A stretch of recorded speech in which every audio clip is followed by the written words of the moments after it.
Este es un pasaje que es habitualmente aludido, ¿cierto?, en esta fecha para recordar el hecho navideño. Cuando vemos ahí en el capítulo 1, los versículos del 26 al 33, voy a volver nuevamente a este pasaje, pero claramente vemos justamente el cumplimiento de las promesas del Señor cuando el ángel dice a María: y ahora concebirás en tu vientre y darás a luz un hijo y llamarás su nombre Jesús. Este será grande y será llamado Hijo del Altísimo, y el Señor Dios le dará el trono de David su padre, y reinará sobre la casa de Jacob para siempre, y su reino no tendrá fin. Bueno, ¿qué es la Navidad? Otro año más. Todos los años recordamos esta fecha, son las mismas preguntas, las mismas respuestas, a veces los mismos desenfoques, ¿cierto? El materialismo a veces inunda a las personas, aún en la iglesia hay un desenfoque de lo que significa la Navidad. Los créditos suben, las deudas también, pero la pregunta, como dice ahí, es: ¿qué deberíamos nosotros recordar en esta fecha? Como dice ahí, ¿cierto? Navidad, ¿qué deberíamos recordar? Cuando uno examina un poquito lo que dicen las personas, este es un tiempo de estar con la familia, debemos perdonarnos, es un tiempo de reconciliación. El presidente el otro día dijo: ojalá los valores de la Navidad saquen a nuestro país de este clima. O sea, la Navidad sirve para todo, ¿cierto? Este es un tiempo de obsequiar regalos, recordando el regalo de Dios al mundo, algunos que tratan de aceptar un poquito más, pero aún en la iglesia se hacen muchas representaciones, quizás nosotros no tenemos ahora eso. Se vuelven a cantar los clásicos de Navidad, hay números especiales, hay conciertos tremendos en algunos lugares, otros más sofisticados. No hay quizás presupuesto para hacer un concierto en algunos lugares. Hay un sinfín de explicaciones de qué no es la Navidad, pero nuevamente vuelvo a preguntar, hermanos, ¿qué es la Navidad?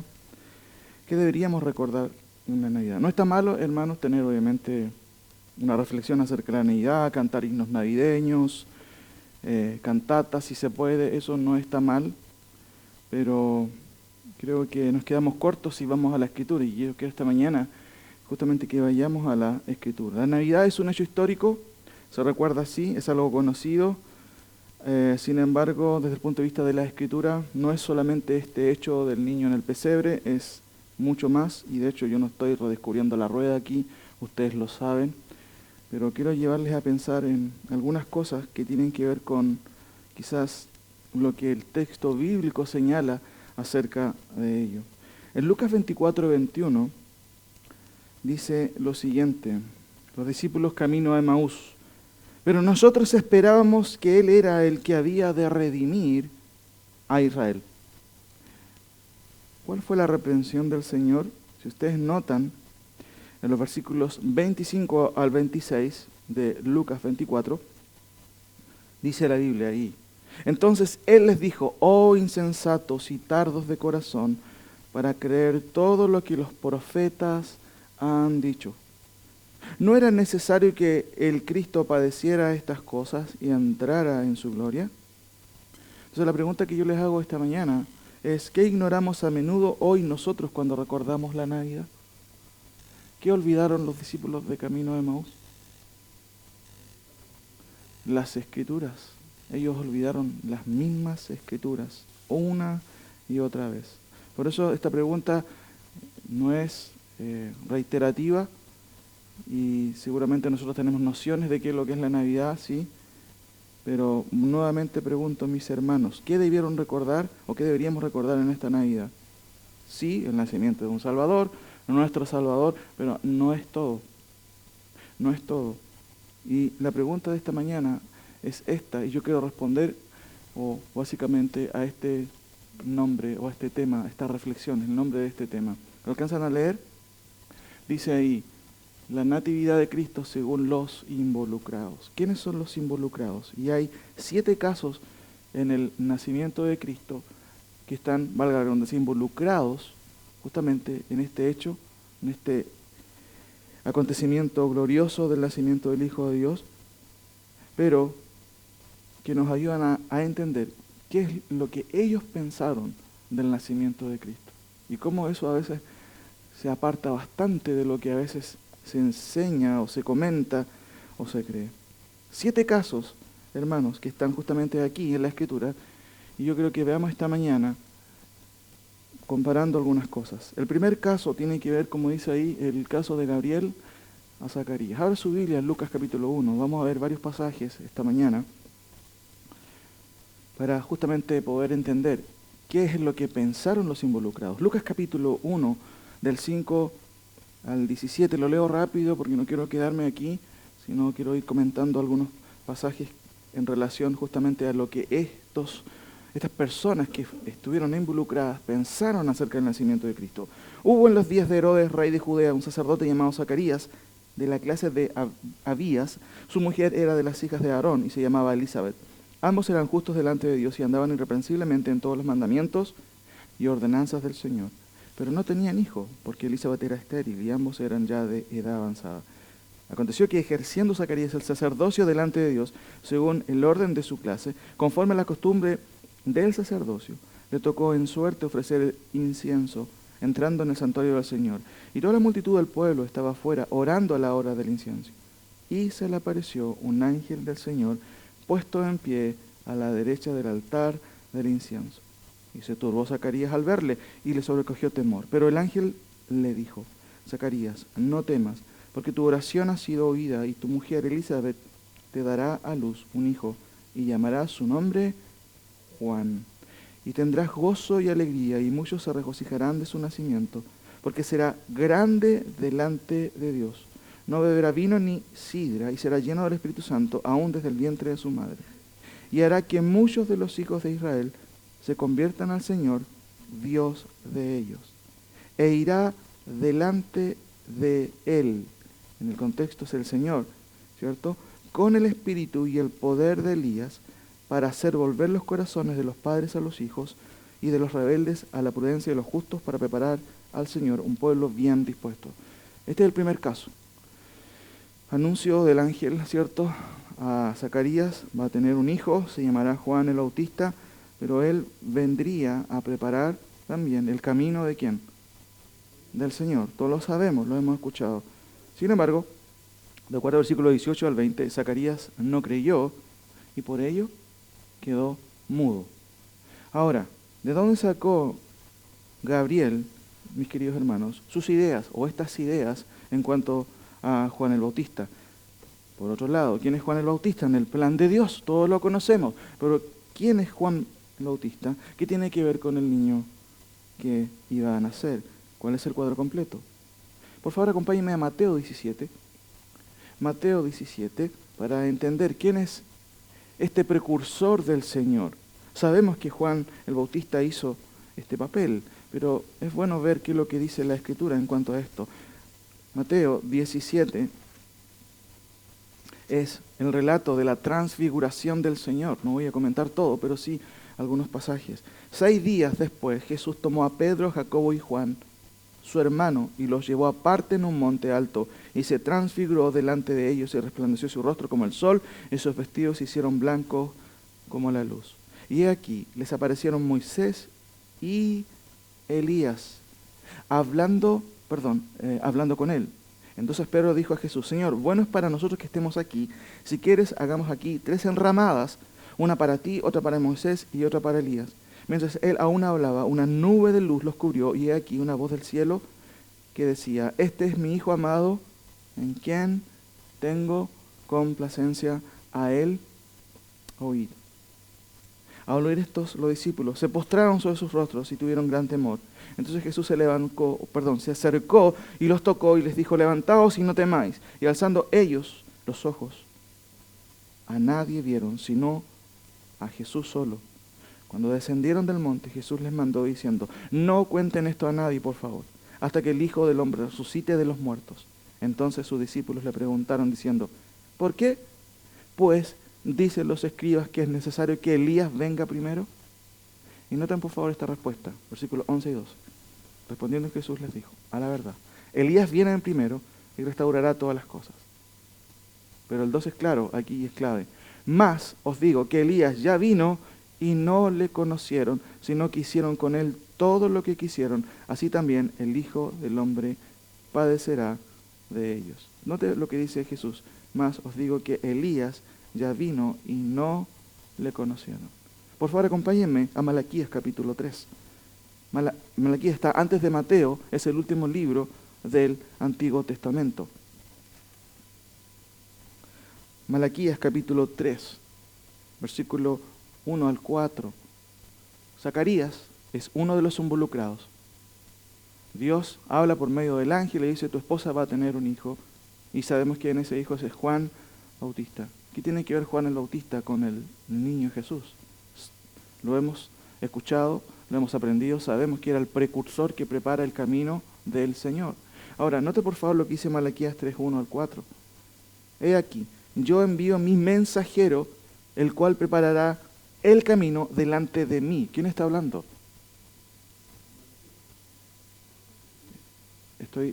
¿Quién está hablando ahí? Es Jehová, es Dios. Miren, he aquí, yo envío mi mensajero, el cual preparará el camino delante de mí. Y vendrá súbitamente a su templo el Señor, a quien vosotros buscáis, y el ángel del pacto, a quien deseáis vosotros. He aquí, viene. Ahora, noten por favor el versículo 2. ¿Y quién podrá soportar el tiempo de su venida? ¿O quién podrá estar de pie cuando Él se manifieste? Porque Él es como fuego purificador y como jabón de lavadores, refiriéndose al Señor. Nota el versículo 3. Y se sentará para afinar y limpiar la plata, porque limpiará a los hijos de Leví, los afinará como a oro y como a plata, y traerán a Jehová ofrendas en justicia, y será grata a Jehová la ofrenda de Judá y de Jerusalén, como en los días pasados y como en los años antiguos. Y vendré a vosotros para juicio, y seré pronto testigo contra los hechiceros y adúlteros, contra los que juran mentira, y los que defraudan en su salario al jornalero, a la viuda y al huérfano, y los que hacen injusticia al extranjero, no teniendo temor de mí, dice Jehová de los ejércitos. Porque yo, Jehová, no cambio. Por esto, hijos de Jacob, no habéis sido consumidos. Note lo que está diciendo aquí Malaquías. He aquí, yo envío mi mensajero. Entendemos que ese mensajero es Juan el Bautista. Pero se da cuenta que en la profecía hay más de una situación, hay más de una profecía incluida. Se presenta a Jehová viniendo, pero en juicio. Por favor, sáltese al capítulo 4 de Malaquías. Versículo 1 en adelante, son 4 versículos. Porque aquí viene el día, y seguramente usted recordará esta frase, viene el día, y lo va a explicar, ardiente como un horno, y todos los soberbios y todos los que hacen maldad serán estopa o residuo, eso significa estopa. A aquel día que vendrá, los abrazará, ha dicho Jehová de los ejércitos, y no les dejará ni raíz ni rama, contexto a los soberbios. Mas a vosotros, los que teméis mi nombre, a los justos de Israel, nacerá el sol de justicia. ¿Quién será ese sol? Y en sus alas traerá salvación, y saldréis y saltaréis como becerros de la manada. ¿Ha visto los becerros saltando? Hollaréis a los malos, los cuales serán cenizas bajo las plantas de vuestros pies, en el día en que yo actúe, ha dicho Jehová de los ejércitos. Acordaos de la ley de Moisés, mi siervo, al cual encargué en Horeb ordenanzas y leyes para todo Israel.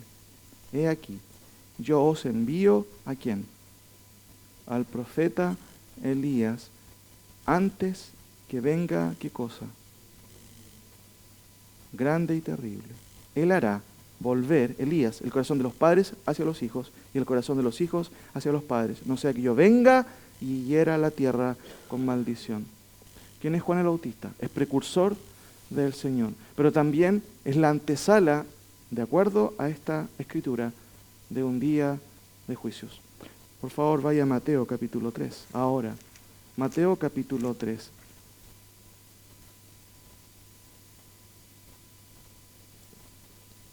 Juan el Bautista es Elías, un tipo de Elías.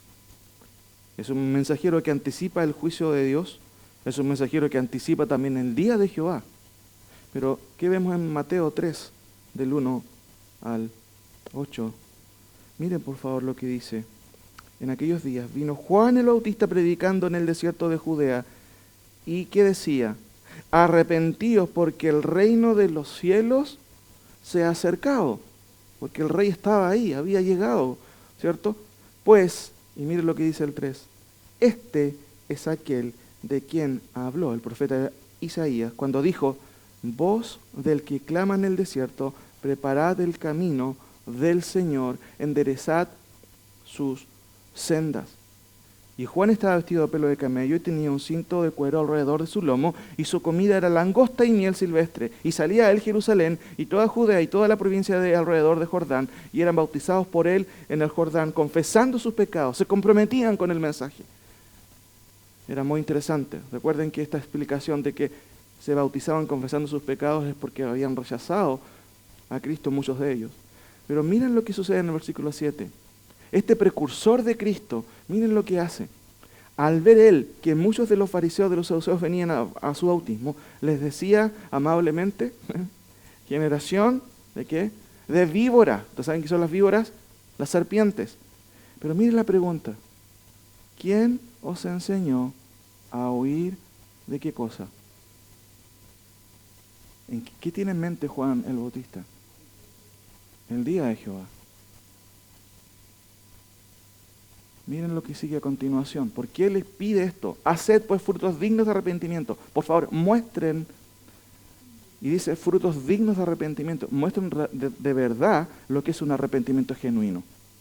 No me vengan aquí con la ley, con sus tradiciones. Por favor, muestren de verdad las evidencias correctas del arrepentimiento genuino. Por eso es que él dice, haced frutos dignos de arrepentimiento. Y no pensáis decir dentro de vosotros mismos, a Abraham tenemos por padre, porque yo os digo que Dios puede levantar hijos a Abraham aún de estas piedras.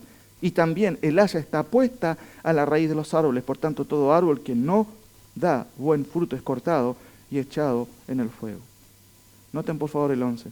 Yo a la verdad os bautizo en agua para arrepentimiento, pero el que viene tras mí, Cristo, ¿cierto?, cuyo calzado yo no soy digno de llevar, es más poderoso que yo. Él os bautizará en dos cosas: Espíritu Santo y ¿qué más?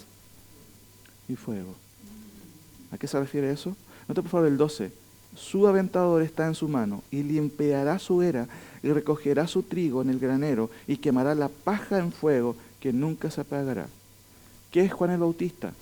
¿Por qué se le ocurre a Gabriel decir a Zacarías, mira, Dios va a dar un hijo a tu esposa, se llamará, ¿cierto?, Juan el Bautista, y él anticipará o preparará el camino de ¿quién? Del Señor. Ahora, entonces él les dijo, oh insensatos de corazón, para creer todo lo que los profetas han dicho. Hermanos, ¿qué parte de la Escritura ignoramos aquí en relación a Juan el Bautista y el nacimiento de Cristo? Juan el Bautista es parte del plan de Dios que anticipa la venida del Hijo de Dios. ¿Pero acaba ahí? No acaba ahí. Vamos con el segundo caso, el caso de Gabriel a María, Lucas 1:26. Volvamos a Lucas, por favor, 1. Lucas capítulo 1, versículo 26 al 33. Lucas capítulo 1. Es la cita que leímos y es la cita que también les mandé. Al sexto mes el ángel Gabriel fue enviado por Dios a una ciudad de Galilea llamada Nazaret, a una virgen desposada con un varón que se llamaba José, de la casa de David, y el nombre de la virgen era María. Y entrando el ángel en donde ella estaba, dijo, salve muy favorecida, el Señor es contigo, bendita tú entre las mujeres. Mas ella, cuando le vio, se turbó por sus palabras y pensaba, ¿qué salutación es esta? Entonces el ángel le dijo, María, no temas, porque has hallado gracia delante de Dios. Y ahora concebirás en tu vientre y darás a luz un hijo, que llamarás su nombre Jesús. ¿Quién es Jesús? Dice el ángel, este será grande y será llamado Hijo del Altísimo, y al Señor Dios le dará el trono de David su padre, y reinará sobre la casa de Jacob para siempre, y su reino no tendrá fin. Entonces María dijo al ángel, ¿cómo será esto? Pues no conozco varón. Sigue el relato explicando cómo va a acontecer eso. A lo menos encontramos algunas cosas aquí. María tuvo la opción de ponerle nombre. No, ya venía en la planificación. Le pondrás Jesús. Sabemos qué significa, ¿cierto? Porque Él salvará a su pueblo de sus pecados. Jesús significa salvación o salvador también. Será grande, será llamado Hijo del Altísimo. El Señor le dará el trono de David su padre. Este reinará sobre la casa de Jacob para siempre. Su reino no tendrá fin. Pregunta, ¿de dónde sacó esta información Gabriel? ¿Por qué le dice eso a María? ¿Cuál es el cuadro completo, hermanos, de las Escrituras en cuanto a lo que Gabriel está contando? Pensaba el otro día, y le voy a comentar a los hermanos que estuve conversando con un ángel, pero a lo mejor ellos se van a acordar de Gálatas 1 y van a decir que el pastor está hablando con un ángel. ¿Qué dice Gálatas 1? Si viniera un ángel y les anuncia a ustedes otro evangelio, ¿cuál es la advertencia? Sea anatema. Usted puede hablar con el ángel. La excepción, ¿sabe cuál es? Gabriel. Aquí está. Conversando con Gabriel uno se da cuenta de muchas cosas que tienen que ver con justamente lo que las Escrituras decían. Por eso pregunto de nuevo, ¿de dónde sacó Gabriel esta información? Abra su Biblia en Isaías, por favor. Vamos a Isaías capítulo 9. Isaías capítulo 9. ¿Por qué Isaías menciona tantas cosas acerca de este niño? Es un niño solamente. Isaías capítulo 9. Isaías capítulo 9. Isaías escribe en un contexto, ¿cierto?, de juicios. La mitad de Israel ya ha sido deportada. Y él menciona, ¿cierto?, ahí en el capítulo 9, en los versículos 1, cuestiones que tienen que ver con su contexto. Mas no habrá siempre oscuridad para la que está ahora en angustia. ¿Quién está ahora en angustia? Judá. Las tribus que quedan. Pero él dice, miren, no se preocupen, ustedes ya va a haber un tiempo en que no van a estar más en angustia. Están a las puertas de ser invadidos por el imperio babilónico. Dice el texto, mas no habrá siempre oscuridad para la que está ahora en angustia, tal como la aflicción que le vino en el tiempo que livianamente tocaron la primera vez la tierra de Zabulón y la tierra de Neftalí. Recuerda hechos históricos en donde también sufrieron angustias. Ahora, versículo 2, el pueblo que andaba en tinieblas vio gran luz. Ya está hablando de profecía. Los que moraban en tierra de sombra de muerte, luz resplandeció sobre ellos. Y eso es lo que ocurrió con la venida del Hijo de Dios, con Cristo. El pueblo vio esa luz. Y miren lo que dice en el 3. Multiplicaste la gente y aumentaste la alegría. Está hablando en profecía acerca de lo que Dios ha hecho. Se alegrarán delante de ti como se alegran en la siega, como se gozan cuando reparten despojos después de una guerra, ¿cierto? Cuando quedan los despojos, los botines. Porque tú quebraste su pesado yugo y la vara de su hombro y el cetro de su opresor como en el día de Madián. Está comentando algo que va a ocurrir. Está comentando los hechos portentosos de Dios en favor de su pueblo. Pero aquí noten por favor con atención del versículo 5 en adelante. Porque todo calzado que lleva el guerrero en el tumulto de la batalla y todo manto revolcado en sangre serán quemados pasto del fuego. Está anunciando juicios también. Pero aquí se abre una nueva perspectiva. Porque un niño nos es nacido, hijos nos es dado, y el principado sobre su hombro, y se llamará su nombre, y usted lo ha leído muchas veces, admirable, consejero, Dios fuerte, Padre eterno, ¿y qué más? ¿Quién es esa persona? Es el Hijo de Dios. Pero miren la perspectiva del profeta. Miren lo que dice, además de este Hijo en el versículo 7, lo dilatado de qué? De su imperio. Y la paz no tendrá límite sobre el trono de David y sobre su reino, disponiéndolo y confirmándolo en juicio y en justicia, desde ahora y para siempre. ¿Quién hará esto? ¿Qué dice el texto? El celo de Jehová de los ejércitos hará esto. ¿De dónde sacó Gabriel sus ideas cuando dice a María, este será grande, se llamará Hijo del Altísimo, ¿cierto? Y su padre le dará el trono ¿de quién? Y reinará ¿para cuánto tiempo? Para siempre. ¿De dónde saca sus ideas, Gabriel? Bueno, Isaías capítulo 9 es uno de los pasajes clave. Vaya a Jeremías 33, por favor. Jeremías capítulo 33. Jeremías capítulo 33. Estamos viendo el caso de Gabriel a María. Jeremías capítulo 33. En Isaías, Cristo no solo nació para morir, mis queridos, sino para reinar. Eso es lo que está diciendo Isaías, en un trono terrenal, porque el trono de David, ¿dónde estaba? ¿En el cielo o en la tierra? En la tierra. Eso es lo que dice el profeta Isaías. ¿Qué dice Jeremías 33, versículo 14 al 16? Note con atención. He aquí vienen días. También Jeremías escribe, contemporáneo de Isaías, pero escribe al pueblo ahí, a los que quedan de Judá, y dice, he aquí vienen días, dice Jehová, en que yo confirmaré la buena palabra que he hablado a la casa de Israel y a la casa de Judá. Recuerden que Judá está a las puertas de ser invadido. Imagínense lo que escucharon los que oyeron a Jeremías. Recuerden que Jeremías es conocido como el profeta llorón, porque se quejaba siempre, porque nadie lo escuchaba, no tenía una gran audiencia.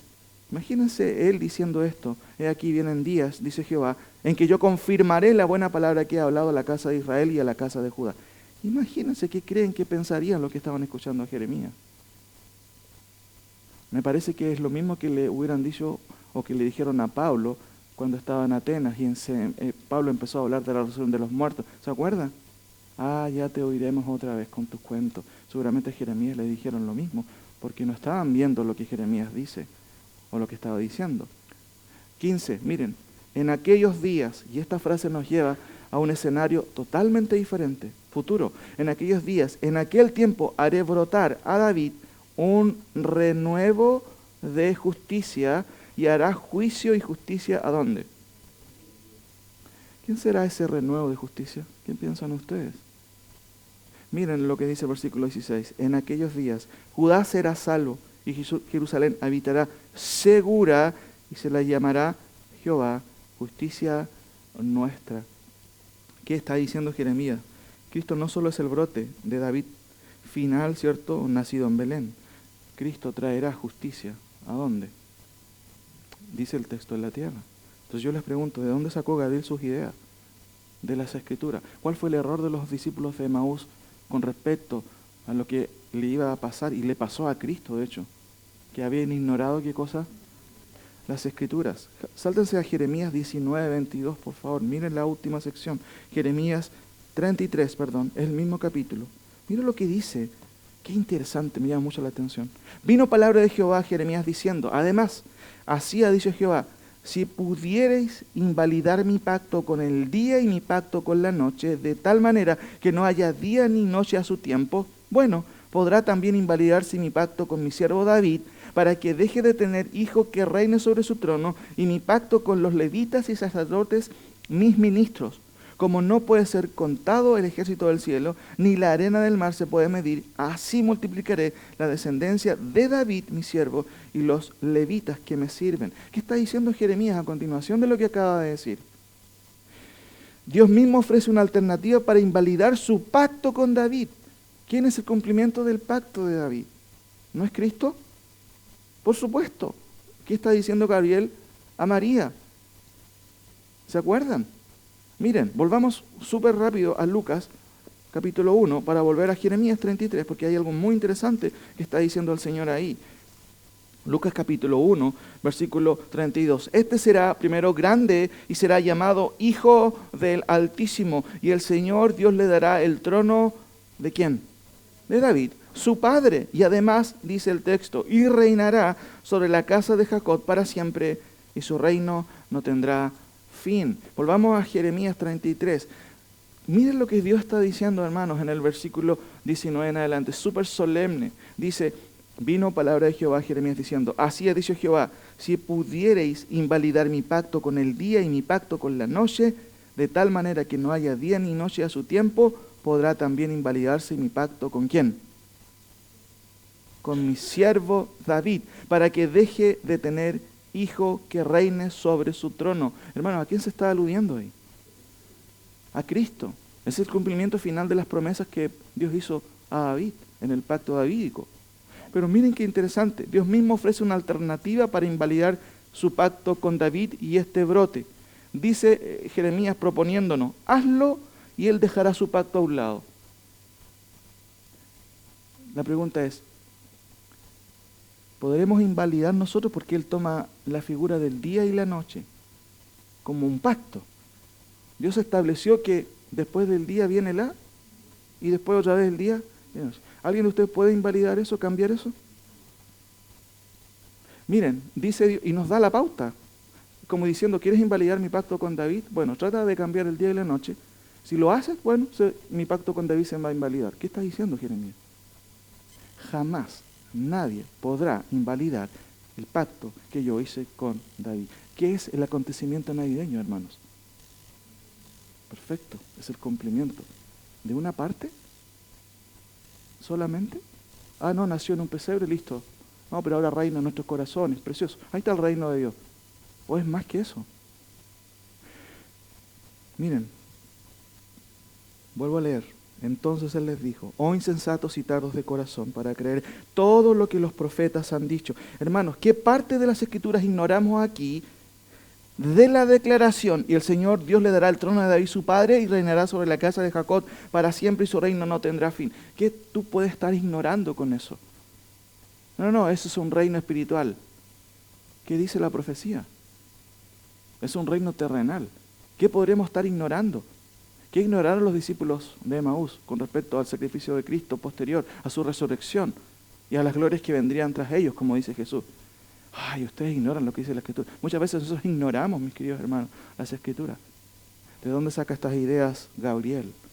Otra vez, de las Escrituras. ¿Se acuerda cómo el Señor Jesús pudo contrarrestar la tentación de Satanás? ¿Cuál fue su herramienta?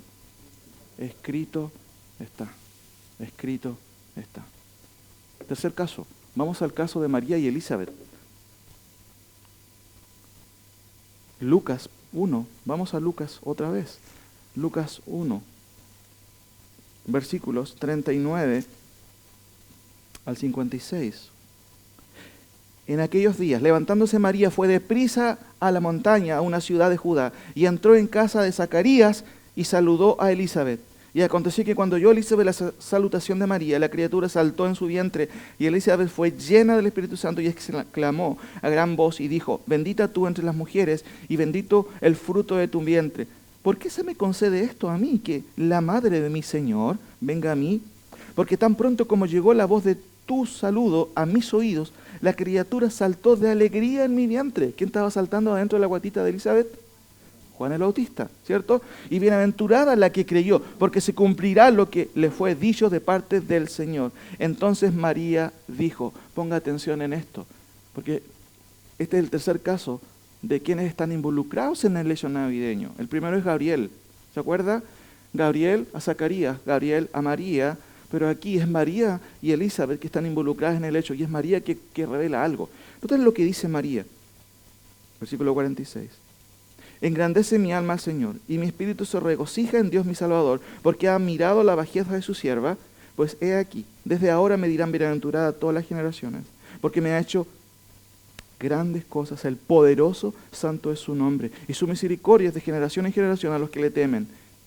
La sección del 51 al 55 es otra cosa.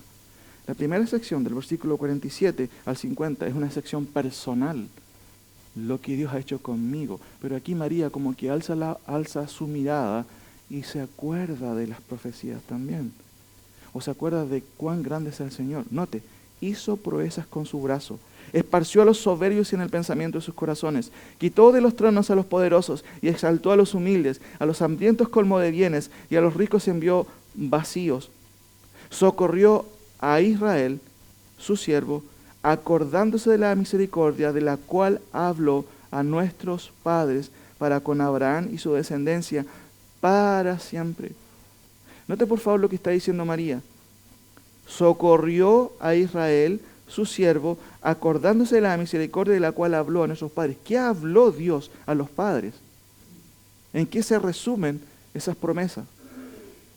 En los pactos. Pero María ve esto, wow, lo ve como un acontecimiento que se está cumpliendo y explota en alegría y en alabanza al Señor. María menciona a lo menos, hermanos, 15 citas del Antiguo Testamento en su alabanza. A lo menos 15 citas, y de hecho no menciona nada que tenga que ver con un árbol de Navidad, los regalos. Interesante. María echa por tierra, en segunda instancia, la idea de la marianología al declarar su necesidad del Salvador. ¿Se da cuenta? Miren lo que dice ahí en el versículo 47. Y mi espíritu se regocija en Dios, ¿quién?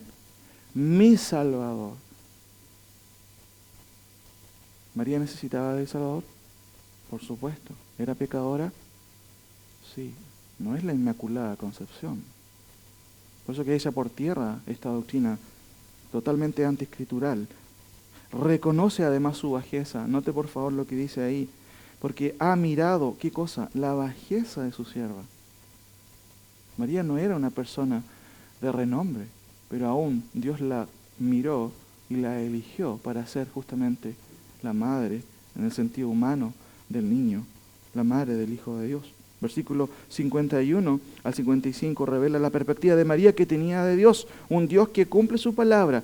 Interesante, ve muchos de los hechos como hechos cumplidos también que Dios ha hecho y que Dios hizo en el pasado, pero también ve en las palabras, ¿cierto?, claramente de socorrió a Israel su siervo, acordándose de la misericordia de la cual habló a nuestros padres. Está aludiendo a los pactos, mis queridos hermanos, claramente. Entonces yo puedo preguntarles a ustedes, ¿de dónde sacó María sus ideas nacionalistas, por un lado, triunfalistas? ¿Por qué está diciendo, socorrió a Israel su siervo? ¿Acordándose qué? De las promesas que Dios dio a los padres. ¿Y qué tienen que ver con ello? Los pactos. María está viendo cumplimientos aquí y está viendo uno de los cumplimientos esenciales que Dios dio a su pueblo a través de las promesas. Porque ella ve justamente en este acto milagroso de su condición una conexión directa con las promesas dichas a los padres y aún a Abraham. Por favor, volvamos a algunos pasajes del Antiguo Testamento. Jeremías capítulo 33, nuevamente por favor. Jeremías capítulo 33. Jeremías capítulo 33. Es una cita que ya vimos y que nos recuerda una de las cosas que justamente María alude. Jeremías 33, 14, 6. No voy a extenderme, simplemente voy a leerlo una vez más, porque es muy interesante lo que dice en comparación a lo que dice Isaías también. Dice el versículo 14, he aquí vienen días, dice Jehová, en que yo confirmaré la buena palabra que he hablado a la casa de Israel y a la casa de Judá. En aquellos días, en aquel tiempo haré brotar a David un renuevo de justicia y hará juicio y justicia en la tierra. Ya hemos visto esto, se cumplió en el nacimiento del Hijo de Dios. Por favor, sáltese a Isaías, por favor, hermanos. Isaías capítulo 11. ¿Qué está diciendo el profeta? ¿O por qué María tiene todas estas ideas? ¿De dónde las sacó? No es de otro lado que de las promesas de las Escrituras, claramente. Mire lo que dice Isaías capítulo 11. Saldrá una vara del tronco de Isaí. ¿Se acuerdan quién es Isaí? El padre de David. Pero mire las figuras que usa. Saldrá una vara del tronco de Isaí y un vástago retoñará de sus raíces. ¿Quién es este vástago? Es el Mesías, es Cristo, es la descendencia de David. Dice, y reposará sobre él, miren las descripciones que se hacen del Hijo de Dios. Y reposará sobre este vástago el Espíritu de Jehová, Espíritu de sabiduría e inteligencia, Espíritu de consejo y de poder, Espíritu de conocimiento y de temor de Jehová, y le hará entender diligente en el temor de Jehová. No juzgará según la vista de sus ojos, ni arguirá por lo que oirán sus oídos, no se dejará llevar por comentarios, esa es la idea, sino que juzgará ¿con qué? Con justicia a los pobres y arguirá con equidad por los mansos de la tierra y herirá la tierra con la vara de su boca y con el espíritu de sus labios matará al impío. ¿Se da cuenta en lo que vislumbra el profeta acerca de este vástago? No solamente un acontecimiento humilde, sino también parte de algo que Él va a hacer. Hablará con justicia, traerá, valga la redundancia, justicia a los pobres, matará también a los impíos con el espíritu de su boca. Ahora, note por favor, mis queridos hermanos, lo que el profeta dice a continuación, versículo 5, y será la justicia cinto de sus lomos y la fidelidad ceñidor de su cintura. Está hablando de la excelencia de Cristo en base a su obediencia al Padre. Pero no solamente a eso. Ahora, note por favor lo que dice el 6 al 9. Es un poco extraño la profecía. ¿De qué estará hablando? ¿Morará el lobo con el cordero? ¿Ha visto el lobo con el cordero en el mismo redil? ¿Lo ha visto? ¿Qué pasaría? Uf. Morará el lobo con el cordero y el leopardo con el cabrito se acostará. ¿Qué está diciendo Isaías? ¿A qué se está refiriendo? Sigo leyendo. El becerro y el león y la bestia doméstica andarán juntos. ¿El león? ¿El becerro? ¿Y la bestia doméstica? ¿Un gato podríamos mencionar? ¿Andarán juntos? Sigue leyendo. Andarán juntos y un niño los pastoreará. Ah, ¿qué es esto? ¿Qué es esto? ¿Qué está diciendo Isaías? Sigo leyendo. La vaca y la osa pacerán, sus crías se hallarán juntas y el león como el buey comerá paja. ¿Cómo interpretamos estos pasajes? Sigo leyendo. Y el niño de pecho jugará sobre la cueva del aspid, o del áspid más bien dicho. ¿Qué es el áspid? ¿Sabe lo que es un áspid? Serpiente. ¿Usted dejaría a su hijo jugando con la serpiente? ¿Qué vislumbra Isaías aquí? Sigo leyendo. Y el niño de pecho jugará sobre la cueva del áspid y el recién destetado extenderá su mano sobre la caverna de la víbora. No harán mal ni dañarán en todo mi santo monte, porque la tierra será llena de ¿qué cosa? Del conocimiento de Jehová, como las aguas cubren el mar. Hermano, ¿qué está vislumbrando Isaías aquí? ¿Un escenario literal? ¿Un escenario espiritual? Miren, sigo leyendo.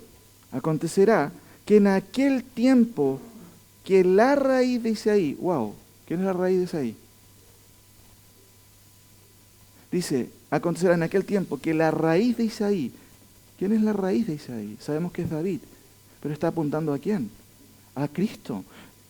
Dice, acontecerá en aquel tiempo que la raíz de Isaí, la cual estará puesta por pendón. ¿Sabe lo que es un pendón? Los desfiles, ¿cierto? Siempre hay todos los colegios pasan con pendones, pero aquí dice que hay alguien que va a tener un pendón. ¿Para quién? Mira lo que dice el texto. Acontecerá en aquel tiempo que la raíz de Isaí, la cual estará puesta por pendón, ¿a quién? A los pueblos, será buscada por las gentes y su habitación será, ¿qué está diciendo el niño? Está diciendo cosas increíbles. Ahora, mire lo que dice el 11. Asimismo, acontecerá en aquel tiempo que Jehová alzará otra vez su mano para recobrar al remanente de su pueblo que aún quede en Asiria, Egipto, Patros y Etiopía, Elán, Sinar y Amat y en las costas del mar. Otra vez se repite en el 12. Y levantará pendón a las naciones y juntará a los desterrados de Israel y reunirá los esparcidos de Judá de los 4 confines de la tierra. 2 veces se menciona el pendón. ¿Y quién es el que tiene ese pendón? Miren nuevamente, dice el texto en el 10. Acontecerá en aquel tiempo que la raíz de Isaí, la cual estará puesta por pendón a los pueblos, que en el versículo 12 se repite, y levantará pendón a las naciones.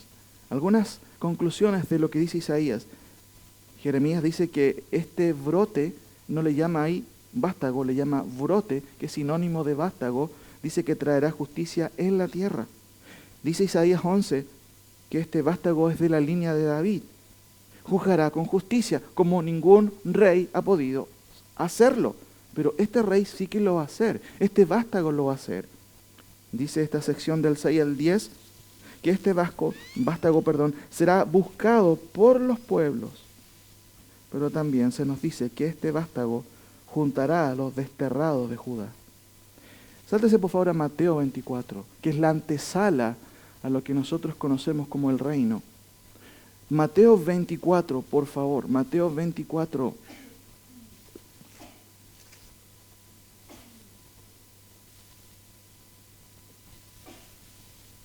Mateo 24, del 29 al 31.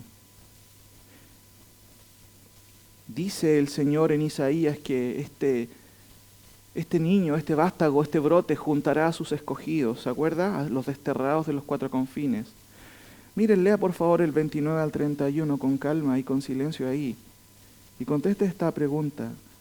¿Cuándo se juntarán estos o estas personas? ¿Quiénes son los escogidos en este contexto?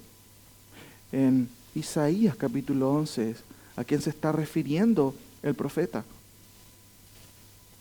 Voy a leer Isaías nuevamente. Mientras usted lee Mateo, por favor, no sé qué es ahí. Lea nuevamente con atención lo que dice Mateo con respecto a lo que va a acontecer con respecto al Señor, que una de sus características propias, finales del Señor, relativo a su venida.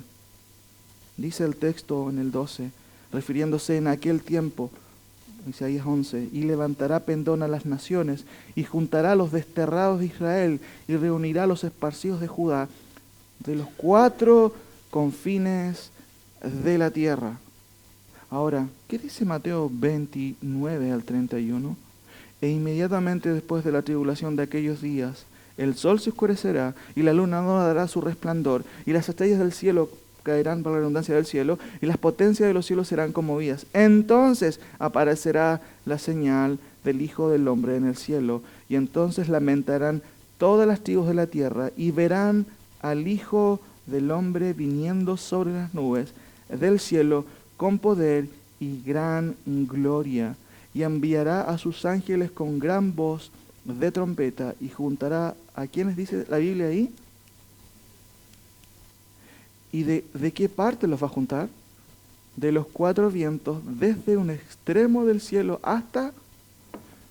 ¿Quiénes son, mis queridos hermanos, en el contexto de la profecía de Isaías, los escogidos? En el contexto de Isaías, ¿quiénes son? ¿Los desterrados de quién? ¿Se acuerda? Isaías 11. Vuelva ahí, Isaías 11, 11 y 12. ¿Quiénes son los desterrados? A quienes Dios junta. Miren, hay una congruencia total de las escrituras aquí. ¿Quiénes son los desterrados? A quienes en aquel día, en el futuro, Dios va a juntar. Los desterrados de... ¿Lo notó? 11 de Isaías de Israel. ¿Quiénes son los escogidos de Mateo? Porque está hablando de la segunda venida, posteriormente a los juicios de la tribulación. ¿Quiénes son los escogidos? ¿Es la iglesia? Es Israel. Ahora, vuelvo a repetir. Entonces les dijo, oh insensatos, tardos de corazón, para creer todo lo que los profetas han dicho. Hermanos, ¿hay alguna duda que tienes aún con respecto a que Cristo va a reinar? No solamente en los corazones, sino también en la tierra. ¿Qué ignoraron los discípulos de Emaús? Vuelvo a repetir, las escrituras. ¿Qué dice Isaías que va a hacer este vástago? ¿Acaso no va a traer justicia? Miren, el caso de Zacarías, me quedan 2 más. Lucas, volvamos a Lucas, por favor. Lucas capítulo 1 al 67. Versículo 1, 67 al 79. El caso de Zacarías. ¿Qué pasa con Zacarías aquí? Fíjense por favor, versículo 67 al 79. Zacarías no creyó, ¿cierto? Su esposa era estéril, quedó mudo. Pero ¿qué dice estos versículos del 67 al 79? Notamos, mis queridos hermanos, en el versículo 57 en adelante, dice, cuando Elizabeth se cumplió el tiempo de su alumbramiento, dio a luz un hijo, y cuando oyeron los vecinos y los parientes de Dios, que había engrandecido para con ella su misericordia, se regocijaron con ella. Y aconteció que el 8º día vinieron para circuncidar al niño, y le llamaban con el nombre de su padre, Zacarías. Pero respondiendo su madre, dijo, no, se llamará Juan. 61.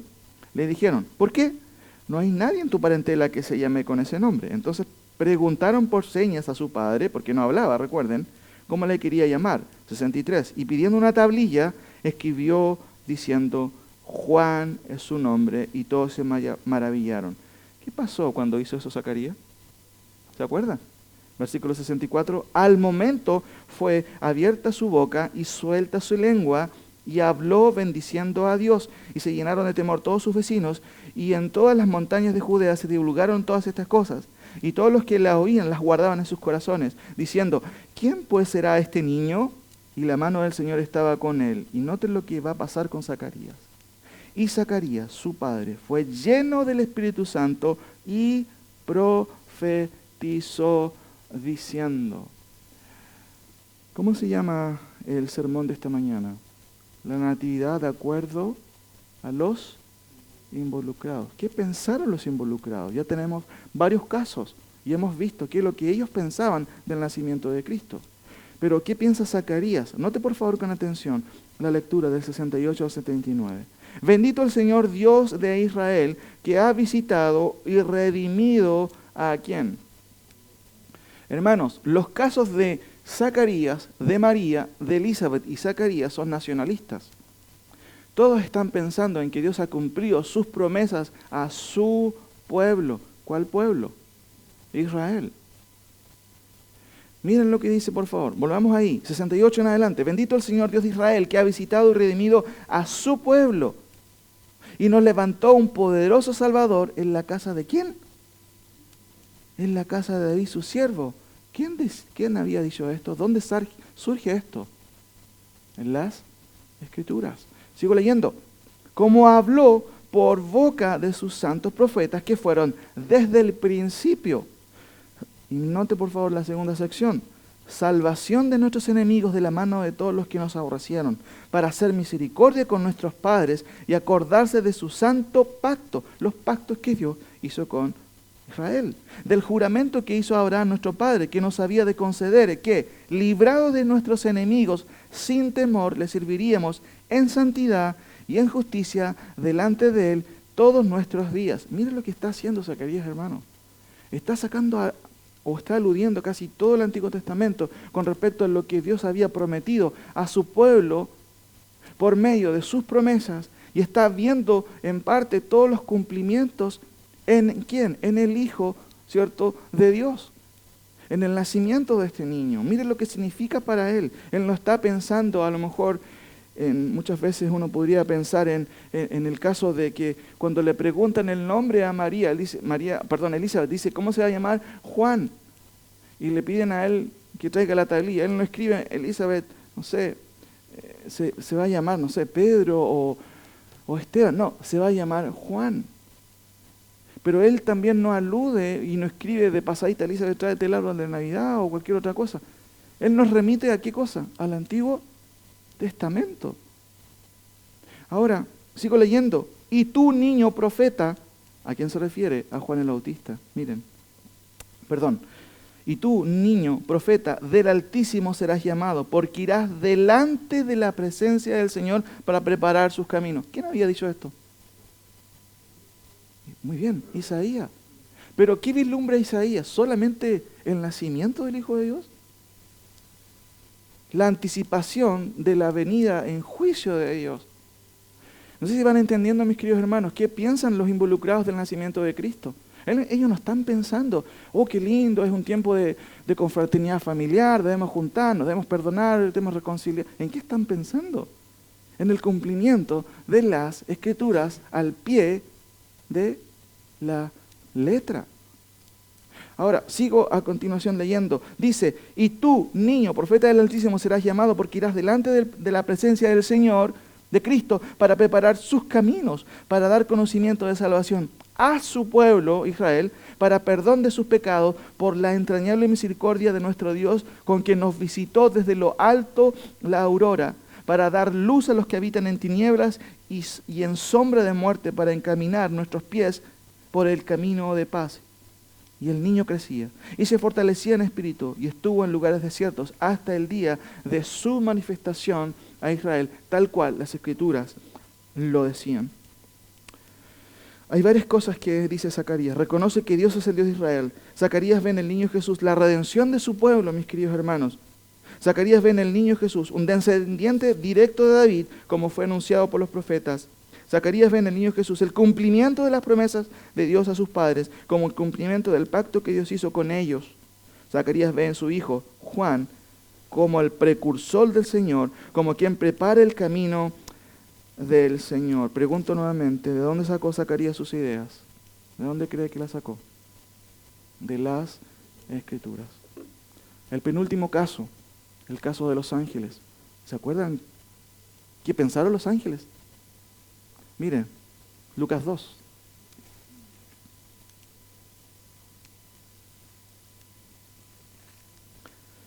Lucas 2:8 en adelante para ver el contexto. Dice, había pastores en la misma región que velaban y guardaban las vigilias de la noche sobre su rebaño.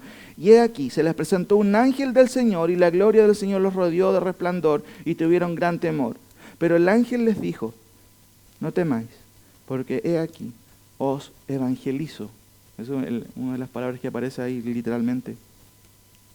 Les doy nuevas de gran gozo, que será para todo el pueblo, que os ha nacido hoy en la ciudad de David un Salvador, que es Cristo el Señor. Esto os servirá de señal, hallaréis al niño envuelto en pañales, acostado en un pesebre.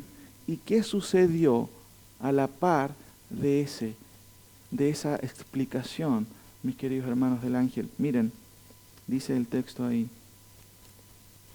y repentinamente apareció con el ángel una multitud de las huestes celestiales. ¿Y qué hacían? Alababan a Dios y decían, note por favor lo que piensan los ángeles de este acontecimiento navideño. Gloria a Dios en las alturas y en la tierra paz, buena voluntad para con los hombres. Quizás usted no recuerda mucho a lo mejor, pero muchas veces se malentiende este coro. Algunas versiones católicas de predilección católicas traducen este versículo. ¿Sabía cómo? Gloria de Dios en las alturas y en la tierra paz entre los hombres de buena voluntad. ¿Notó la diferencia? Buena voluntad para con los hombres, para la redundancia, o paz en la tierra para los hombres de buena voluntad. ¿Y qué dice nuestra versión, nuestra Biblia? Y en la tierra paz, buena voluntad para quién. ¿De quién se trata? ¿De quién es la buena voluntad? ¿Es de los hombres o es la buena voluntad de Dios hacia los hombres? Justamente, esa es la lectura correcta. Y les pregunto otra vez, ¿de dónde sacaron sus ideas los ángeles? Bueno, tienen una conexión directa con el Señor, sin duda. Pero ¿acaso no aparece en el Antiguo Testamento lo que ellos están cantando? Miren, abran su Biblia en Isaías 61. ¿Por qué ellos dicen que ahora ha llegado la buena voluntad de Dios para con los hombres? ¿A qué se refiere? ¿Qué dice el Antiguo Testamento de ellos? Están viendo el cumplimiento glorioso de las promesas del Señor en el nacimiento del Hijo de Dios. Pero ¿es solamente eso, un nacimiento? ¿Por qué los ángeles cantan de esta manera? Gloria a Dios en las alturas y en la tierra paz, buena voluntad. Se entiende que esa buena voluntad es de Dios para con los hombres. Ahora, miren lo que dice Isaías 61. Los primeros 4 versículos. El Espíritu de Jehová el Señor está sobre mí, porque me ungió Jehová, me ha enviado a predicar buenas nuevas a los abatidos, a vendar a los quebrantados de corazón, a publicar libertad a los cautivos y a los presos apertura de la cárcel. Pero ¿a qué más? A proclamar el año de qué. Ya, para ahí. El año de la buena voluntad de Jehová. Pero Isaías no se queda ahí. ¿Qué sigue diciendo? De hecho, hay una conjunción ahí que une el año de la buena voluntad con un día. ¿Qué día es? Eso está junto o separado. Pero mire lo que sigue a continuación del versículo 2. Y el día de venganza del Dios nuestro, ¿para qué? A consolar a todos los enlutados, a ordenar que a los afligidos de Sión se les dé gloria en lugar de ceniza, óleo de gozo en lugar de luto, manto de alegría en lugar del espíritu angustiado, y serán llamados árboles de justicia, plantío de Jehová, para gloria suya. ¿Por qué cree que Isaías dice, reedificarán las ruinas antiguas y levantarán los asolamientos primeros y restaurarán las ciudades arruinadas, los escombros de muchas generaciones? ¿A qué se estará refiriendo Isaías? Porque el nacimiento del Hijo de Dios es parte crucial de todo un plan de Dios. La buena voluntad de Dios para con los hombres es en la perspectiva escatológica de Dios el cumplimiento, mis queridos, del año de la buena voluntad de Dios, pero a la vez es el comienzo de otra serie de acontecimientos. Por eso es que los ángeles dicen, gloria a Dios en las alturas y en la tierra paz, buena voluntad para con los hombres. Miren, vayan a Lucas, por favor, capítulo 4. Lucas capítulo 4.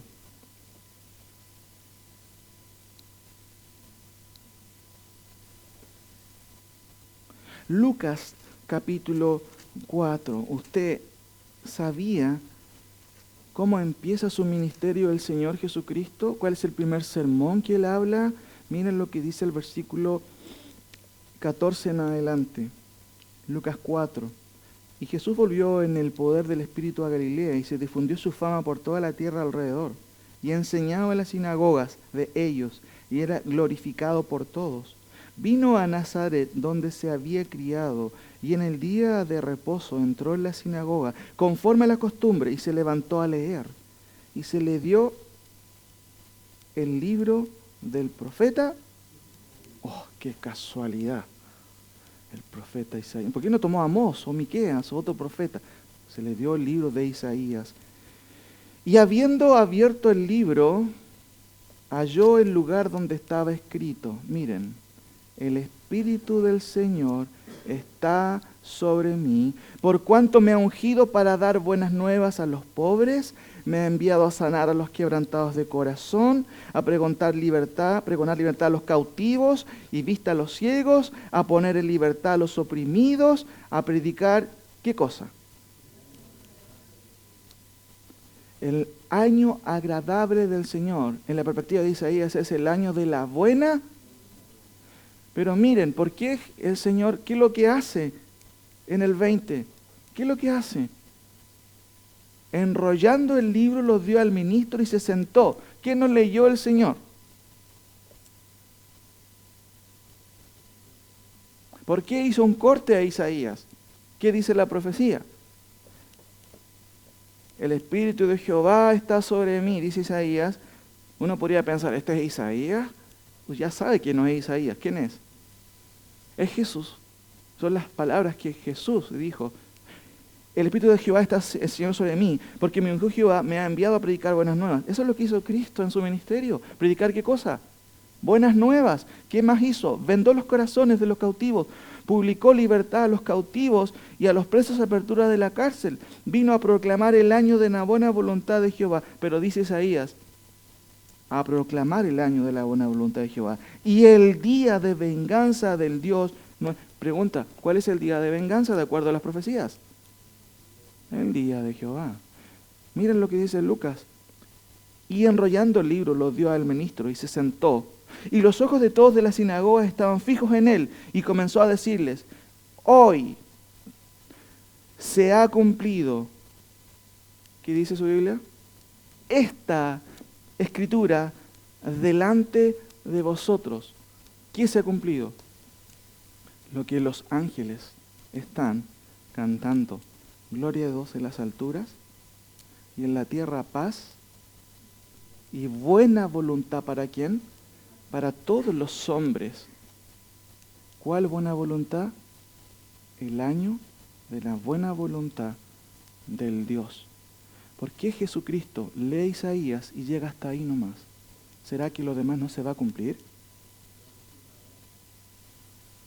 Dice el texto, hoy se ha cumplido esta porción de las Escrituras. Mateo 24, 26, no lo busquen. Entonces Él les dijo, oh insensatos y tardos de corazón, para creer todo lo que los profetas han dicho. ¿Acaso la segunda parte no es lo que dice el profeta, hermanos? Entonces yo les pregunto ahora, ¿qué dos acontecimientos de las Escrituras podríamos ignorar nosotros aparte del nacimiento de Cristo? El día de la venganza de Dios y la restauración ¿de quién? De su pueblo. Ahora, el caso de Simeón. Volvamos a Lucas, capítulo 2. Estamos consultando a los involucrados. No estamos consultándole a Santa Claus, al viejito Pascuero. al programa del colegio, estamos preguntándole a quienes estuvieron en el hecho. Y muchos de mis hermanos, que es diferente a lo que hacemos en el día de hoy. Miren, Simeón capítulo 2, versículos 21 al 35.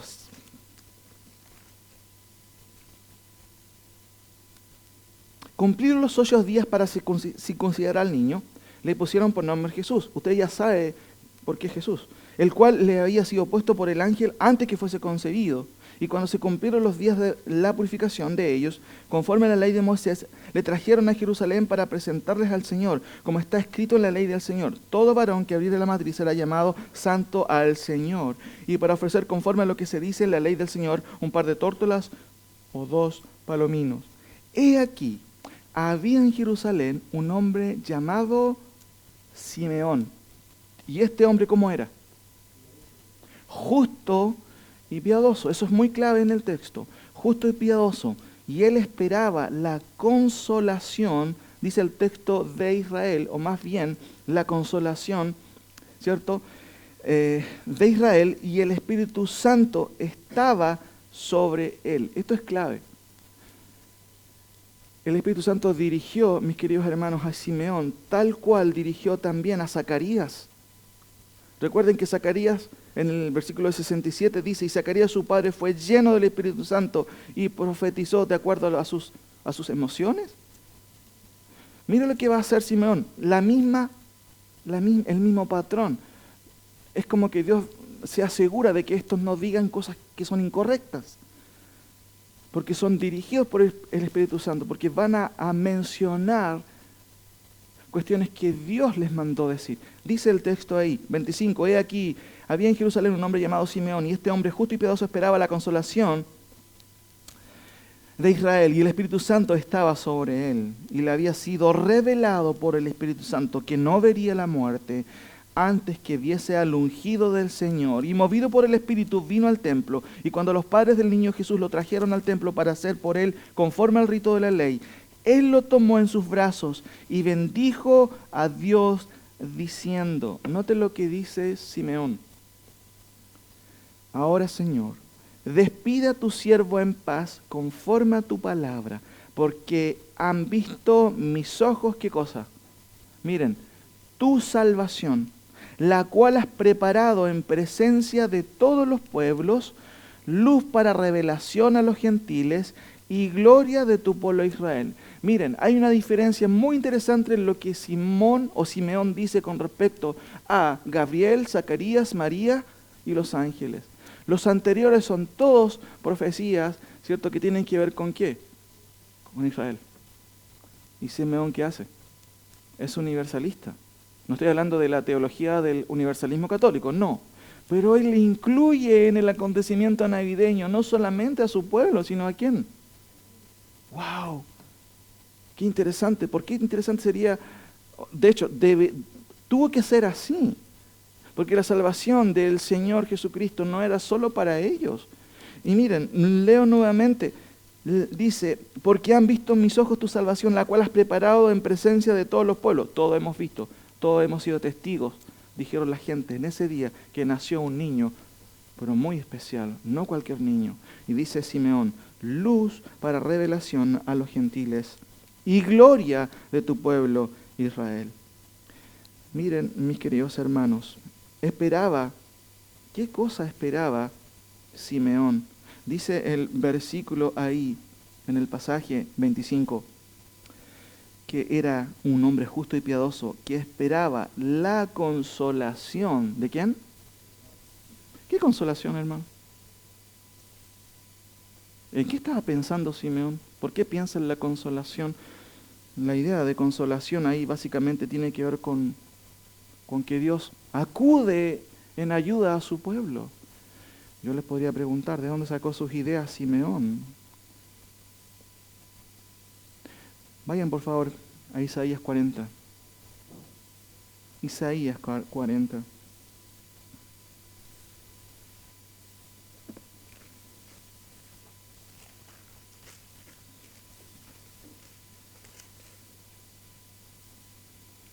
¿Cuáles son las dos palabras del primer versículo? Hay una canción. que se ha hecho de este versículo. Se refiere a Israel. Consolaos, consolaos, pueblo mío, dice vuestro Dios. ¿En qué estaba pensando Simeón? Estaba pensando entre tantos otros pasajes, Isaías capítulo 40. ¿Qué dice Isaías, hermanos? Miren, consolaos, consolaos, pueblo mío, dice vuestro Dios. Hablad al corazón de Jerusalén, decidle a voces que su tiempo es ya cumplido, que su pecado es perdonado, que doble ha recibido de la mano de Jehová por todos sus pecados. Miren lo que dice el 3. Usted lo ha leído, parece en otros lados. Vos que clama en el desierto, preparad camino a Jehová, enderezad calzada en la soledad a nuestro Dios. ¿Quién preparó el camino del Señor? Juan el Bautista. La primera venida del Señor, la venida del Mesías. Ahora, miren lo que dice el texto del versículo 4 al 5. Es la arenga que hace Isaías a su pueblo. Todo valle sea alzado y bájese todo monte y collado, y lo torcido se enderece y lo áspero se allane. Y se manifestará en la gloria de Jehová, y toda carne juntamente la verá, porque la boca de Jehová ha hablado. ¿A qué se refiere? ¿Quién vio el nacimiento del Señor? ¿Cuántos fueron a adorarle? Fueron muchos. Miren lo que dice, sin embargo, del 6 en adelante. Voz que decía, hay un contraste, da voces, y yo respondí, ¿qué tengo que decir a voces, Señor? Que toda carne es hierba, y toda su gloria como flor del campo. La hierba se seca y la flor se marchita, porque el viento de Jehová sopló en ella. Ciertamente como hierba es el pueblo. Sécase la hierba, marchítase la flor, mas la palabra del Dios nuestro permanece. ¿Hasta cuándo? Hermano, ¿qué está haciendo Isaías? Estaba diciendo, viene el Hijo de Dios. Lo está profetizando. Alude a Juan el Bautista. Pero ¿por qué tiene que tomar una sección y decir la palabra de Dios permanece para siempre? ¿Por qué piensan ustedes? ¿Por qué está diciendo eso? ¿Se acuerda que también Jeremías está aludiendo? ¿Quieres invalidar mi pacto? Les doy una pauta. Anulen el día y la noche. Si lo hacen, mi pacto con David se va a invalidar. ¿Qué está diciendo aquí? Hermano, está poniendo en alto otra vez, ¿qué cosa? Su palabra. Dios lo ha dicho, se va a cumplir. Eso es lo que está diciendo. Pero mire la segunda parte. En el versículo 9, Dios manda a Isaías a hacer otra cosa. Dice, súbete sobre un monte alto, anunciadora de Sión, levanta fuertemente tu voz, anunciadora de Jerusalén. Levántala, no temas, di a las ciudades de Judá, ved aquí al Dios vuestro. Wow, ¿a qué se refiere? Me lo clarifica el versículo 10. He aquí que Jehová el Señor vendrá en un pesebre. ¿Cómo dice? Con poder y su brazo señoreará. ¿A qué se refiere con señoreará? Reinará, gobernará. He aquí que su recompensa viene con él y su paga delante de su rostro. ¿Qué se anuncia ahí, mis queridos hermanos? Dice Isaías, grítalo por favor, que todos los escuchen. Pero miren lo que dice el 11. Después de juicio, ¿qué hace el Señor? Como pastor apacentará su rebaño, y su brazo llevará los corderos, y en su seno los llevará, pastoreará suavemente también a las recién paridas, tomando la figura del pastor. ¿Acaso Isaías no está diciendo que primero viene que anuncia buenas nuevas a los abatidos? ¿El año de qué? De la buena voluntad, y después al tiro, y el día de la venganza de nuestro Dios. Pero después, ¿qué dice? Para ordenar a los afligidos de Jerusalén para que reedifiquen sus... ¿A qué se refiere eso? Está diciendo lo mismo Isaías. Ahora, miren, hermanos, lo que dice en el versículo 12 de Isaías en adelante. Toda esta sección es muy interesante en el profeta Isaías, porque Isaías 40 es la segunda sección de toda la profecía de Isaías. ¿Quién midió las aguas con el hueco de su mano y los cielos con su palmo, con 3 dedos? Juntó el polvo de la tierra y pesó los montes con balanza y con collados. No voy a leer todo lo que dice, solamente esta introducción, porque lo que está hablando aquí es de los atributos de Dios. Versículo 12 en adelante, si usted sigue el capítulo 41, el Señor a través de Isaías compara los ídolos que no son nada frente al poder de Dios y sus atributos. Finalmente, para llegar al versículo 1 del capítulo 42, donde retoma lo que está diciendo acerca de el Mesías, acerca de el que prepara el camino del Señor. Miren lo que dice en el 1. He aquí, mi siervo, yo le sostendré, mi escogido, en quien mi alma tiene contentamiento. He puesto sobre él mi espíritu, él traerá, ¿qué cosa? Justicia. ¿A qué se está refiriendo, hermano? Al siervo del Señor, al Hijo de Dios. No gritará ni alzará su voz, ni la hará oír en las calles. No quebrará la caña cascada, ni apagará el pábilo que humeare. Por medio de la verdad traerá justicia. No se cansará ni desmayará hasta que establezca en la tierra justicia y en las costas esperarán su ley. Está diciendo todo lo que este niño va a hacer. Y miren, 5. Así dice Jehová Dios, creador de los cielos, y el que los despliega, el que extiende la tierra y sus productos, el que da aliento al pueblo que mora sobre ella y espíritu a los que moran y andan. Yo, Jehová, te he llamado en justicia y te sostendré por la mano, te guardaré y te pondré por pacto al pueblo, por luz de las naciones, para que abra los ojos de los ciegos, para que saques de la cárcel a los presos y de las casas de prisión a los que moran en las tinieblas. Yo, Jehová, este es mi nombre, y a otro no daré mi gloria, ni mi alabanza a esculturas. Lo más notable de este pasaje es que se vislumbra, se solapan los acontecimientos que este niño iba a hacer. Palabras, ¿cierto?, para pobres, para los abatidos, pero también vislumbra el reino de este niño. Y miren lo que dice el versículo 9. He aquí, lo ve como cumplido. Se cumplieron las cosas primeras. Está haciendo un pequeño análisis del futuro. Y yo anuncio cosas nuevas antes que salgan a luz. Yo las haré ¿cómo? Las haré notorias. Nos dice, yo las haré espirituales o invisibles. Las haré notorias. El último caso, Ana. Lucas 2. ¿Qué dice Ana? ¿Quién es Ana a propósito? Miren por favor, Lucas 2:36. En el contexto, ¿cierto?, de las palabras de Simeón, también hay una mujer llamada Ana. Dice el 36, estaba también allí Ana, en el templo, profetisa, hija de Fanuel, de la tribu de Aser, de edad muy avanzada, pues había vivido con su marido 7 años de su virginidad, y era viuda hacía 84 años, y no se apartaba del templo, sirviendo de noche y de día con ayunos y oraciones. Esta, presentándose en la misma hora, daba gracias a Dios y hablaba del niño a todos los que esperaban, ¿qué dice su Biblia?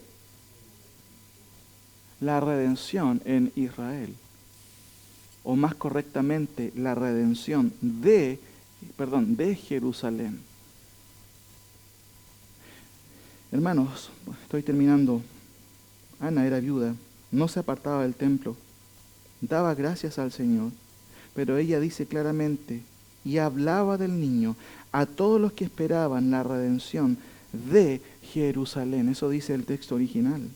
Es interesante que el mismo Lucas describe que los discípulos camino a Emaús esperaban lo mismo, pero nosotros esperamos el que era el que había de redimir a Israel, pero parece que no fue. Lucas 24, 25, 26, entonces él les dijo, oh insensatos y tardos de corazón para creer todo lo que los profetas han dicho. ¿No era necesario que el Cristo padeciese estas cosas y entrara en su gloria? El apóstol Pedro, mis queridos hermanos, clarifica esto en 1 Pedro 1, 10 y 11. Los profetas que profetizaron de la gracia destinada a vosotros inquirieron y diligentemente indagaron acerca de esta salvación, escudriñando qué persona y qué tiempo indicaba el Espíritu de Cristo que estaba en ellos, el cual anunciaba de antemano los sufrimientos de Cristo y las glorias que vendrían tras ellos. Dos cosas Jesús les dijo a los discípulos de Emaús. Los reprendió porque habían ignorado, ¿qué cosa? Las Escrituras. Dos cosas tenían que acontecer: los sufrimientos de Cristo, pero después de eso, las glorias que vendrían después del sufrimiento. Eso estaba profetizado. Termino con las últimas preguntas antes de hacer algunas conclusiones. ¿Qué sufrimientos anunciados? La muerte de Cristo. Isaías 53 es un muy buen ejemplo. ¿A qué gloria se refiere Cristo cuando dice a los discípulos, o cuando dijo, no era necesario que el Cristo padeciese estas cosas y que entrara en su gloria? Pregunta, ¿dónde está Cristo ahora? A la diestra del Padre. Ahora, eso lo encontramos en Hebreos 1, versículo 3, 8:1, 10, 12 y 13. Pero Pedro tiene no solamente en vista esto, que Cristo está a la diestra del Señor. Salmos 22, no lo busquen, habla de los sufrimientos de Cristo. Es un salmo increíble acerca de Cristo. ¿Pero ustedes sabían cuál es la segunda parte del Salmo 22? Para que no quede con la duda, acompáñenme en los últimos pasajes. Salmos 22, por favor. Es increíble este pasaje. Salmo 22. Porque nos recuerda los sufrimientos. No era necesario que se cumpliese todo lo que las Escrituras decían acerca del Cristo. Debía padecer, pero después venían las glorias. Cristo ahora está a la diestra de Dios. ¿Acaso se acabó el plan de Dios? Miren lo que dice Salmo 22. Dios mío, ¿por qué me has desamparado? ¿Por qué estás lejos de mí, salvación, y de las palabras de mi clamor? Dios mío, clamo de día y no respondes, y de noche no hay para mí reposo. Pero tú eres santo, tú que habitas entre las alabanzas de Israel. En ti esperaron nuestros padres, esperaron y tú los libraste. Clamaron a ti y fueron librados. Confiaron en ti y no fueron avergonzados. Mas yo soy gusano y no hombre, oprobio de los hombres y despreciado del pueblo. Todos los que me ven me escarnecen, estiran la boca, menean la cabeza diciendo, se encomendó a Jehová, líbrele él. Sábele pues que en él se complacía. Hermanos, ¿dónde dijo Cristo estas palabras? En la cruz. No quiero leer todo el pasaje, porque lo demás sigue hablando el Señor acerca de lo que le ocurrió con respecto a su sufrimiento a la cruz. Sigue el relato diciendo, fíjense por favor en versículos como 15, como un tiesto se secó mi vigor y mi lengua se pegó a mi paladar y me has puesto en el polo de la muerte. Está describiendo los sufrimientos de Cristo en la cruz, lo que Él sufrió al ir a la cruz. Y dice, y sigue diciendo, porque perros me han rodeado, me han cercado cuadrilla de malignos, horadaron mis manos y miren, y mis pies. Literalmente fue así. 19. Mas tú, Jehová, no te alejes, fortaleza mía, apresúrate a socorrerme, libra de la espada mi alma, del poder del perro mi vida, sálvame de la boca del león y líbrame de los cuernos del búfalo. Anunciaré tu nombre a mis hermanos, en medio de la congregación te alabaré. Los que teméis a Jehová, alabadle, glorificadle, descendencia toda de Jacob, y temedle vosotros, descendencia toda de Israel. Porque no menospreció ni abominó la aflicción del afligido, ni escondió su rostro, sino que cuando clamó a él le oyó. De ti será mi alabanza en la gran congregación. Mis votos pagaré delante de los que le temen. Comerán los humildes y se serán saciados. Alabarán a Jehová los que le buscan. Vivirá vuestro corazón para siempre. Pero note por favor del 27 al 31 que también se refiere al Mesías. Se acordarán y se lo volverán a Jehová. ¿Quiénes? Todos los confines de la tierra. y todas las familias de las naciones adorarán delante de ti, porque de Jehová es el reino y Él regirá. ¿A quién? ¿Está rigiendo Dios ahora las naciones, hermano? No. ¿Qué vemos en este mundo? Un mundo decadente. Pero la profecía me dice que este niño, ¿se acuerdan lo que Gabriel le dice a María? Este será hijo del Altísimo y Dios le dará, ¿qué trono? El trono de David su padre, y reinará. ¿Cuánto tiempo? Para siempre. Notamos que Jeremías, tanto Isaías vislumbran al Hijo reinando y a un Juan en la tierra. Ahora, dice aquí el Salmo 22, se acordarán y se volverán a Jehová todos los confines de la tierra y todas las familias de las naciones adorarán delante de ti. Todas las naciones todas las familias de la tierra. Porque de Jehová es el reino, y Él le regirá a las naciones. Comerán y adorarán todos los poderosos de la tierra, se postrarán delante de Él todos los que descienden al polvo, aún el que no puede conservar la vida a su propia alma. La posteridad le servirá. Esto será contado de Jehová hasta la postrera generación. Vendrán y anunciarán su justicia a pueblo no nacido aún. Anunciarán que Él hizo esto.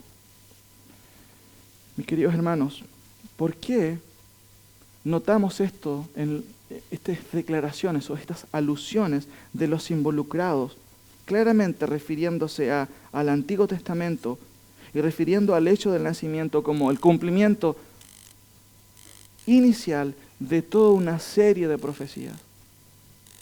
Vuelvo a repetir, mis queridos hermanos, ¿qué reprendió el Señor a los discípulos de Emaús? Que habían ignorado, ¿qué cosa? Las Escrituras. El Señor está a la diestra de Dios, pero uno de los pasajes clave es que Él está a la diestra de Dios hasta que Dios ponga a sus enemigos por estrado de sus pies. El Señor está en una actitud de espera hasta que Dios diga, ahora es el tiempo de que te levantes. Y hermanos, hay un montón de citas que aparecen en las Escrituras con respecto a que Dios va a levantarse. Termino con 3 citas para que no quedemos solamente con el pensamiento. Note por favor Isaías capítulo 2. Isaías capítulo 2. Cristo está a la diestra de Dios, pero hasta, dice el texto en Hebreos, en ellos también se repite esta idea, hasta que Dios ponga a sus enemigos por estrado de sus pies. Pero Isaías también me dice lo que va a hacer este niño, o Dios, un día. Isaías capítulo 2, versículo 17 en adelante. La altivez del hombre será abatida, y la soberbia de los hombres será humillada, y solo Jehová será exaltado en aquel día, y quitará totalmente los ídolos, y se meterán en las cavernas de las peñas y en las alturas de la tierra, por la presencia temible de Jehová, y por el resplandor de su majestad. ¿Cuándo? Cuando Él se levante para castigar a la tierra. Aquel día arrojará el hombre a los topos y murciélagos sus ídolos de plata y sus ídolos de oro que le hicieron para que adorase, y se meterán en las hendiduras de las rocas y en las cavernas de las peñas por la presencia formidable de Jehová y por el resplandor de su majestad. Otra vez se repite, cuando se levante, ¿para qué cosa? Para castigar a la tierra.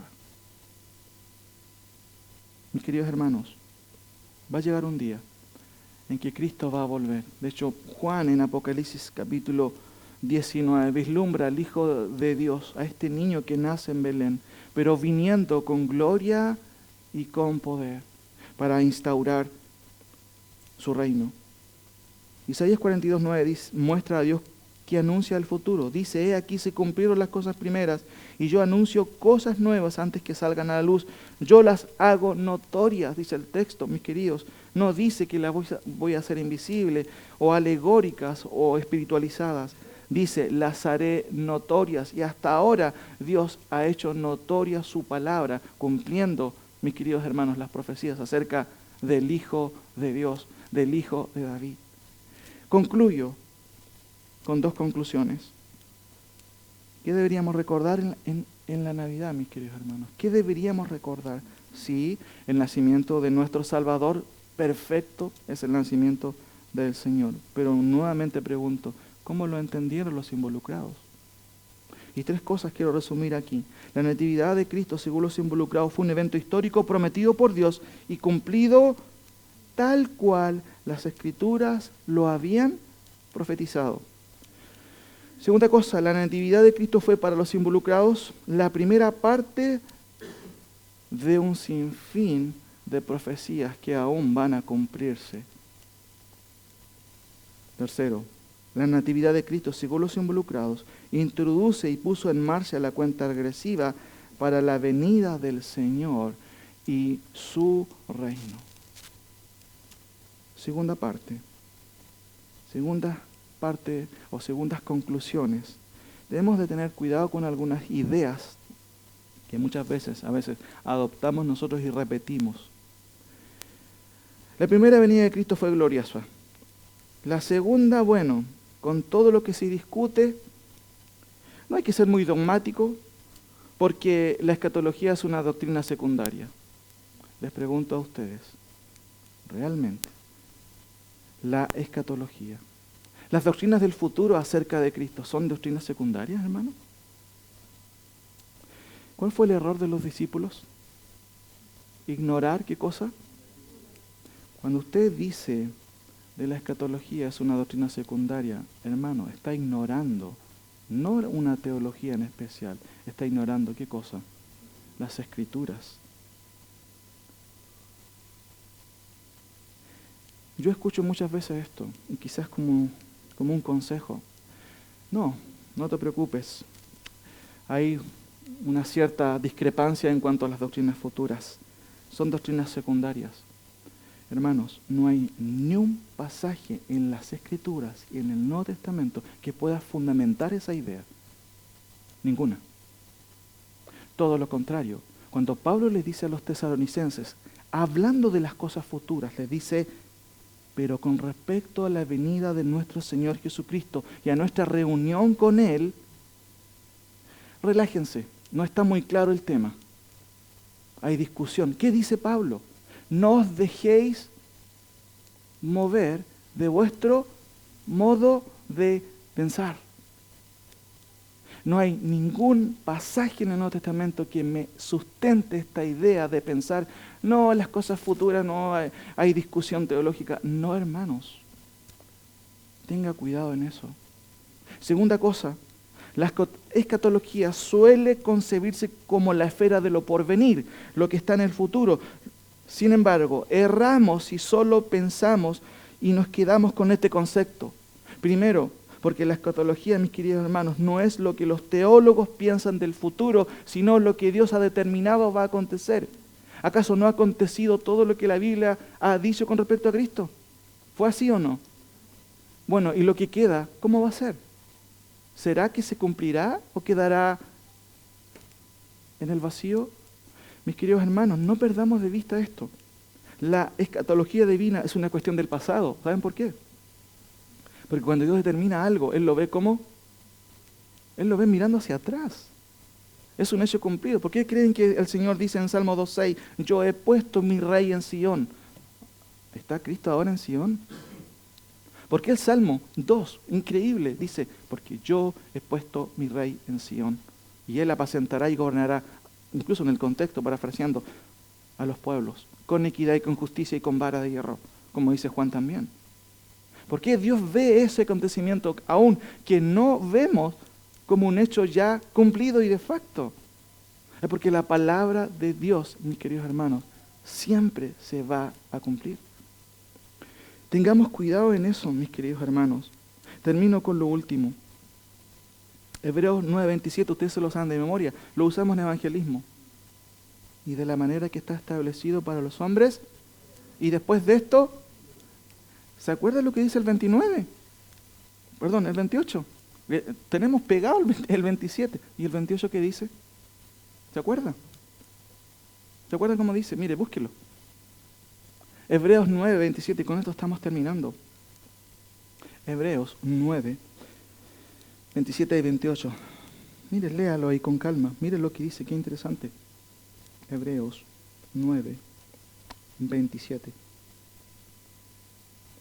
Y de la manera que está establecido para los hombres que mueran una sola vez y después de esto el juicio. Así también, Cristo fue ofrecido una sola vez para llevar los pecados de muchos y aparecerá por segunda vez sin relación con el pecado.